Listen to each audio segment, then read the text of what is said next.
se a gente olhar só o dólar para cima e o dólar forte, considerando commodities que é atrelado em partes ao dólar, é bom para o setor, não é ruim. Porém, se você simplesmente fazer a pergunta, o dólar a 6, 7 é bom ou é ruim? Eu vou falar, depende. Depende por quê? Vamos ver um cenário. Olha só, eu fiz todos os meus custos e comprei todos os produtos dos insumos, que é o valor maior, em dólar, para o ano que vem. Comprei isso que foi faturado agora a 6, 5 e 80 e tal. O que aconteceu? O meu custo foi lá em cima, ok? Se eu olhar simplesmente o preço com esse custo, minha margem está desse tamanho.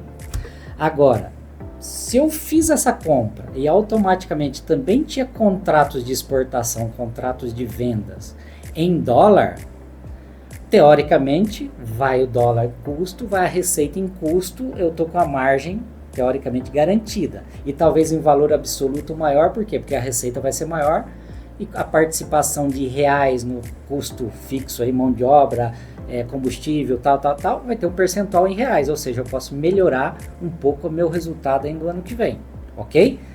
Agora, por outro lado, se eu estou numa posição aqui, fiz isso, só que eu estou com uma dívida, tá? Uma dívida, inclusive de investimentos em terras, outras coisas, em dólar, e eu não tenho lastro para isso. O que vai acontecer aqui? De repente essa dívida, no nível de alavancagem que eu estou, essa dívida aqui vai dobrar, ou um pouco mais. O dólar esse ano foi 20%, só está na variação cambial, ou seja, minha dívida aumenta 20%. Agora, se eu perguntar, o soja, o algodão, o milho e tal, aumentou esse ano 20%? Não, né? A receita ficou para trás e a dívida foi, ou seja, porque não tem o lastro. E aí tem o grande paradigma do mercado, o sistema financeiro fala muito isso, o produtor tem um hedge natural. Mais ou menos. Ele só tem um hedge natural porque é um componente da soja. Se a gente olhar, por exemplo, o exemplo de soja que é mais tradicional, sempre a vincula ela ao câmbio. Ela tem um componente que é o câmbio, porque o componente da soja é Chicago, câmbio, dólar e prêmio. Prêmio está envolvido com logística, geralmente na safra ele está mais negativo e depois ele fica mais positivo fora na entre safra por questões logísticas. Chicago a ver com a demanda, mais produção, preço para baixo, é o que nós estamos vendo hoje, muita produção, nível mundial, preço pressionado. Então o câmbio é o que está levando um pouco do preço para a gente em reais, que a nossa moeda sempre vai ser reais, está ajudando um pouco, porque se o dólar tivesse aqui baixo, com Chicago para baixo, os preços com certeza de soja, como nós já vimos, estaria abaixo de 100, isso sem fazer muita conta. Então hoje o que está segurando um pouco o preço da soja é o câmbio, tá? Agora, voltando para o nosso cenário, depende.